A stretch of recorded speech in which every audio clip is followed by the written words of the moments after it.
आप नेता संजय सिंह पहुंचे अनशन पर। मोदी और बीजेपी पर जमकर बरसे। देखिए जोरदार नारा लगाएंगे, भारत माता की। अरविंद केजरीवाल, आम आदमी पार्टी। मंच पर आसीन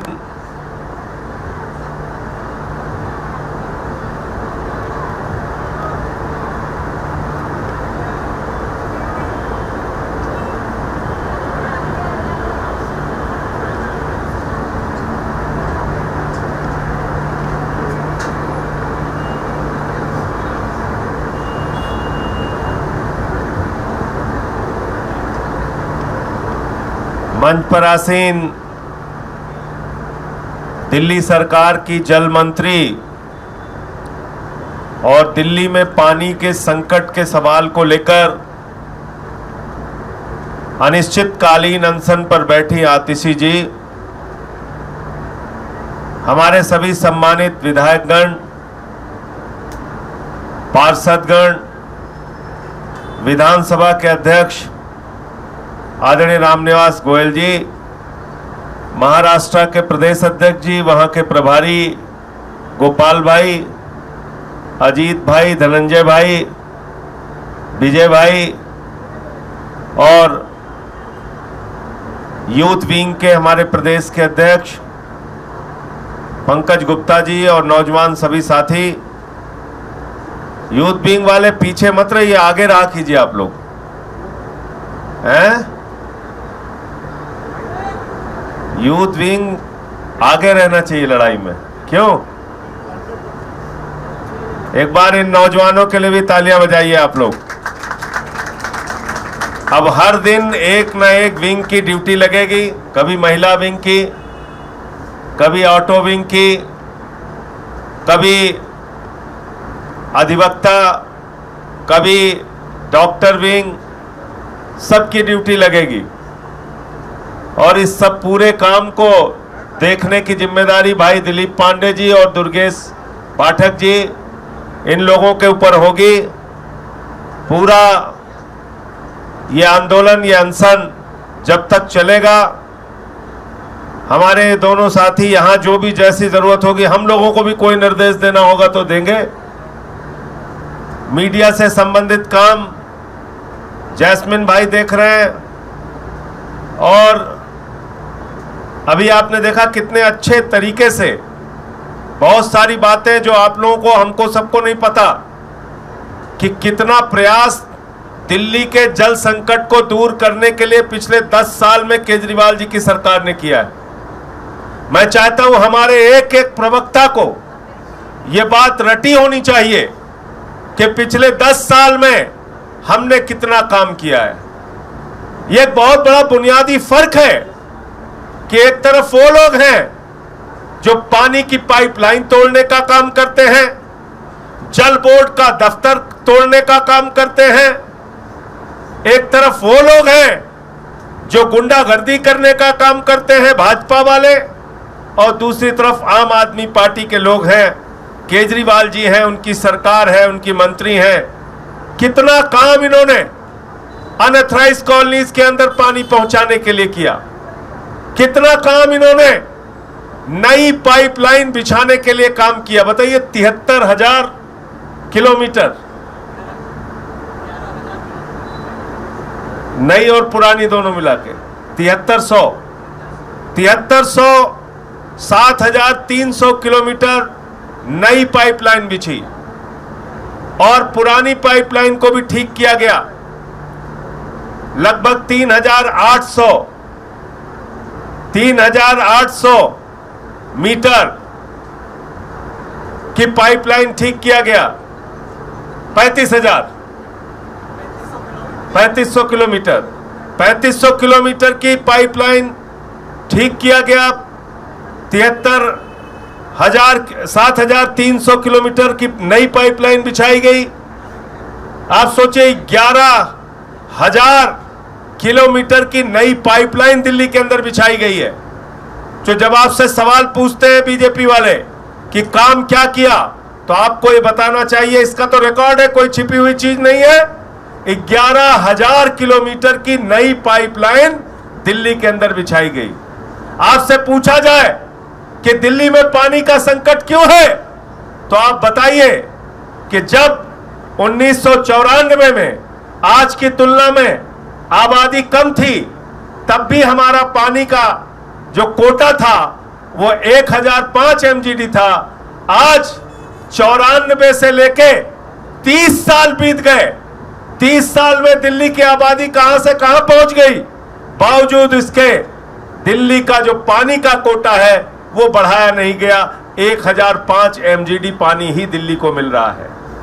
अब उस 1005 MGD पानी में भी आबादी बढ़ गई। 30 साल पहले जितना पानी का कोटा था वो पानी बढ़ा नहीं। पानी बढ़ना तो दूर, जैसे ही मोदी जी की सरकार जीती, उन्होंने कहा पहला काम करना है दिल्ली के अंदर पानी बंद करो। और 5 जून के बाद लगातार हरियाणा से दिल्ली का पानी बंद करवा दिया। हरियाणा में किसकी सरकार है भाई? किसकी सरकार है? जोर से बोलिए, किसकी सरकार है? किसकी सरकार है? कम सुनाई दे रहा है मुझे। किसकी सरकार है? फिर कुछ भूल रहे हैं आप। किसकी सरकार है? अभी फिर आप थोड़ा थोड़ा भूल रहे हैं। किसकी सरकार है? डबल इंजन वाली सरकार। क्या कहते हैं मोदी जी? क्या कहते हैं? हरियाणा के लोगों, हमें वोट देना, डबल इंजन की सरकार हम बनाएंगे। यानी कि ऊपर मोदी, नीचे नायब सिंह या खट्टर इसके पहले थे। कहते नहीं कहते? हम कोई अपनी तरफ से तो बात नहीं कर रहे। डबल इंजन की सरकार है वहां पे। और वो सरकार अगर कोई गुनाह कर रही है तो उसके लिए कोई दूसरा नहीं, सिर्फ और सिर्फ नरेंद्र मोदी जिम्मेदार है। नरेंद्र मोदी जिम्मेदार है। गलत तो नहीं कह रहा हूं। और वो सरकार गुनाह क्या कर रही है?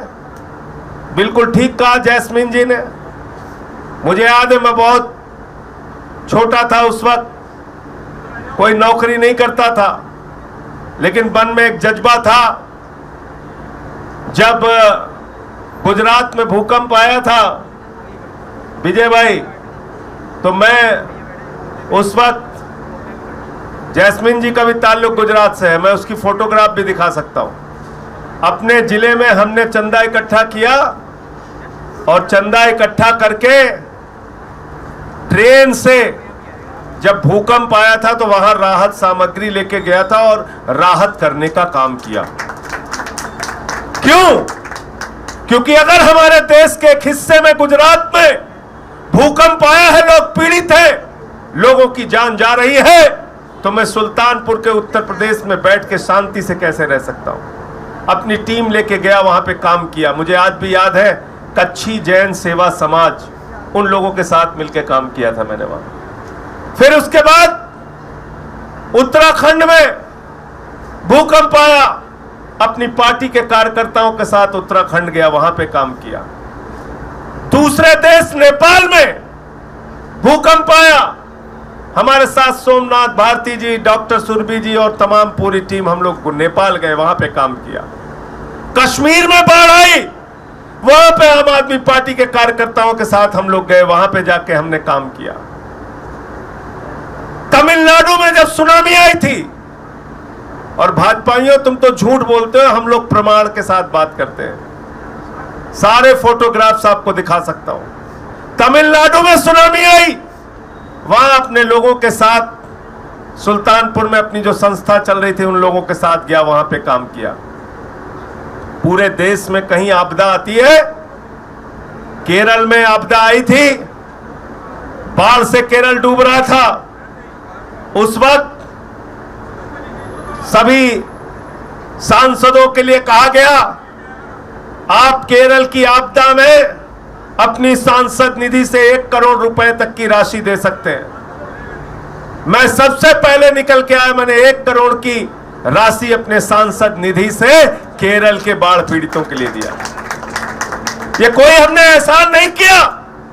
इस भारत की मिट्टी में पैदा होने के नाते ये हमारी जिम्मेदारी है कि देश के किसी हिस्से में अगर पीड़ा है, वो चाहे गुजरात हो, वो चाहे तमिलनाडु हो, वो चाहे कश्मीर हो, वो चाहे उत्तराखंड हो, और मैं तो कहता हूं देश ही नहीं दुनिया के किसी भी हिस्से में पीड़ा हो तो हमारा धर्म, हिंदू धर्म, जो वसुदेव कुटुंबकम की बात करता है, जो करुणा की बात करता है, जो प्रेम की बात करता है, जो दया की बात कहता है, जो कहता है धर्म की जय हो, अधर्म का नाश हो, प्राणियों में सद्भावना हो, विश्व का कल्याण हो, विश्व का कल्याण की भावना रखने वाले, इस धर्म को मानने वाले हम लोग आगे बढ़कर लोगों की सेवा करने के लिए तैयार रहते हैं। यह हमारा धर्म हमको सिखाता है। पता नहीं मोदी जी कौन सा हिंदू धर्म मानते हैं। कहां किस हिंदू धर्म में आपने पढ़ लिया कि पानी रोकना है, पीने का पानी देना नहीं है,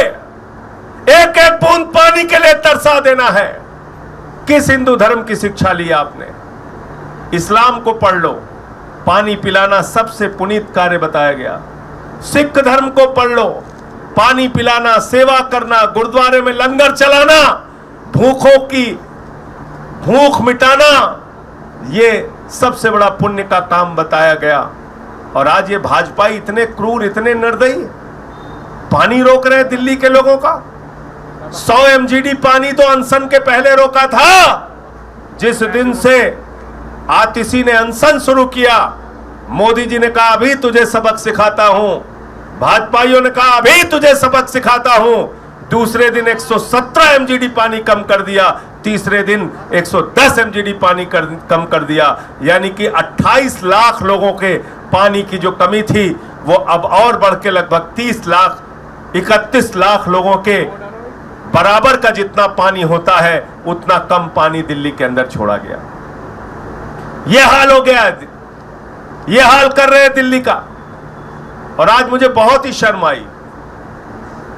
मैं भाजपाइयों को, वैसे तो मैं मानता हूं कि ये महामूर्ख हैं। जब इनका नेता, इनका प्रधानमंत्री ही मूर्ख है तो नीचे के कार्यकर्ता क्या होंगे? वो भी मूर्खता की ही बात करेंगे, उनके नेता भी मूर्खता की ही बात करेंगे। आज जब मैं आ रहा था तो दिलीप भाई, मैंने पढ़ा इनका एक ट्वीट आया है, काम कुछ नहीं करेंगे, एक पैसे का काम आपके लिए नहीं करेंगे। आप पानी के लिए तड़प रहे हैं, उसकी चिंता इनको नहीं है। क्या दिखा रहे हैं? ये देखो साहब, स्टेज खाली है, ये पंडाल खाली है, ये आतिशी तो अंदर बैठती हैं, ये अनशन कैसा चल रहा है। अरे फ्रॉड भाजपाइयों, डफर भाजपाइयों, मूर्खों, तुम्हें पता होना चाहिए जो अनशन पर बैठता है उसका चिकित्सीय परीक्षण होता है, डॉक्टर आके जांच करता है। अगर कोई जरा सा भी कुछ खा लेगा ना तो उसको उसकी डॉक्टरी जांच में पकड़ा जाएगा। तुमको अपने इज्जत की चिंता नहीं है, तुम लोग फ्रॉड हो, फ्रॉड रहोगे और फ्रॉड ही तुम्हारा इतिहास है। आतिशी ईमानदारी के साथ, सच्चाई के साथ अपने शरीर को गला के दिल्ली के लोगों के लिए अनिश्चितकालीन अनशन पर बैठी हुई और डेली इनकी मेडिकल की रिपोर्ट डॉक्टर चेक करके बताते हैं। आओ देखो, मैं तो कहता हूं नरेंद्र मोदी को भी भेजो इस अनिश्चितकालीन अनशन की जगह पे। मैं कह रहा हूं भाजपा के लोगों, अपने केंद्रीय मंत्री को भेजो यहां पे, नायब सिंह सैनी को भी भेजो। आओ बैठ के पूरे दिल्ली वाले देखेंगे, खुलेआम बैठ के बात करते हैं। अगर हम गलत हैं हमें सजा देना, अगर तुम गलत हो तो अपनी गलती मान के दिल्ली के लोगों के हक का पानी दे देना, तुम दे देना पानी। लेकिन तुमसे ये सब नहीं होता। क्या देख रहे हो? हाँ, मंच खाली है, अभी तो ये बैठे थे, अभी वो बैठे थे, अच्छा ये गाना चल रहा है, अच्छा अब तुमको रामधुन भी याद, जैसे रामधुन पे इनके बाप का कब्जा है, रामधुन पे इनके पिताजी ने कब्जा कर रखा है, हम रामधुन नहीं बजा सकते। ये हालत है इनकी। इसलिए मैं कह रहा हूं ये एक बड़ी लड़ाई है। एक एक कार्यकर्ता, सब लोग मिलके इस लड़ाई में आतिशी जी का साथ हमें देना है। और सुबह और शाम 2 वक्त आतिशी जी यहां पर बैठेंगी, सभा होगी, लोग अपनी बात रखेंगे। आज सीपीआई के राष्ट्रीय सचिव, उनके तमाम नेता यहां पर आए, उन्होंने अपना समर्थन दिया। आगे और भी अलग अलग पार्टियों के नेता यहां पर आएंगे अपना समर्थन देने के लिए। मैं सिर्फ इतनी बात कह रहा हूं, ये आपके हक, आपके अधिकार की लड़ाई है।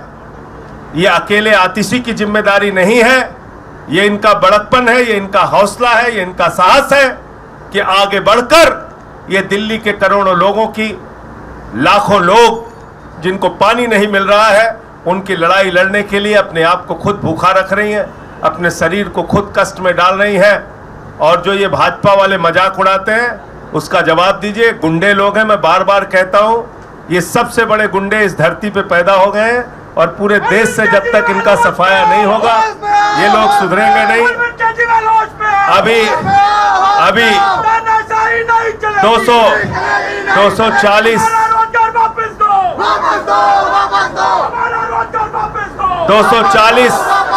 240 पे पहुंचे हैं और भी नीचे ये लोग जाएंगे।